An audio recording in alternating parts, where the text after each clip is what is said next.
పెడలో జరిగిన విస్తృతస్థాయి సమావేశంలో పెర్ని నాని పాల్గొన్నారు. నిన్న ఆయన్ని హౌస్ అరెస్ట్ చేసినట్టుగా కూడా పోలీసులు చెప్తున్న పరిస్థితి ఉంది. సరే ఏంటి నిన్న మిమ్మల్ని నిజంగానే హౌస్ అరెస్ట్ చేశారా?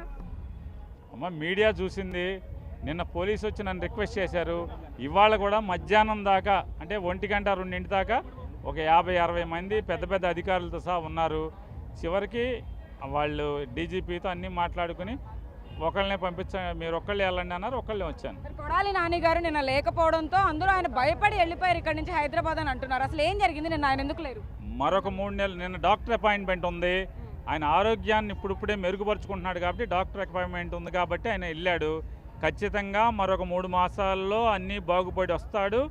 ఏదైతే ఇవాళ కొడాలి నాని గారి నియోజకవర్గంలో ఏ రకంగా చేశారో సారాయి గంజాయి పోయించి ఒక 100-150 మందితో ఈ రకంగా పోలీసులను అడ్డం పెట్టి చేశారో మరో 3 నెలల్లో నాని వస్తాడు.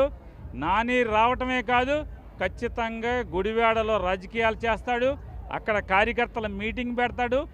ఎవడు అడ్డుకుంటాడో, ఏ సారాయి తాగి ఏ గంజాయి తాగి వస్తాడో ఖచ్చితంగా నాని చూస్తాడు, మేము చూస్తాం.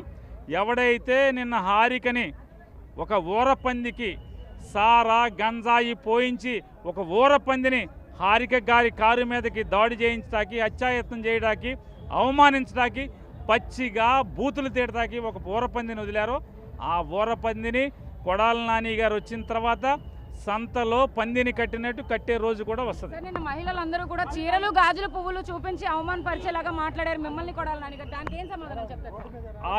ఆ చీరలు ఆన్లైన్ కట్టుకోమని, ఆ చీరలు కొల్లి రవీంద్ర కట్టమని, ఆ చీరలు లోకేష్కి కట్టమని చెప్పండి. ఆ డబ్బులు ఇచ్చిన లోకేష్కి, ఆ డబ్బులు ఇచ్చిన కొల్లు రవీంద్రకి ఆ చీరలు గాజులు వేయమని చెప్పండి. ఎందుకంటే వాళ్ళ ఏలుబడిలో ఒక అమాయకురాలైనటువంటి, ఒక సాధ్యమైనటువంటి ఒక బీసీ మహిళకి ఇంత ఘోరమైన అవమానం జరిగింది కాబట్టి ఆ చీరలు ఈ జిల్లా మంత్రి కొల్లు రవీంద్ర, ఈ రాష్ట్రానికి ముఖ్యమంత్రి నారా చంద్రబాబు నాయుడు ఆళ్ళు చీరలు కట్టుకుని ఆ గాజు ఆళ్ళు వేసుకోవాల్సిన పరిస్థితి.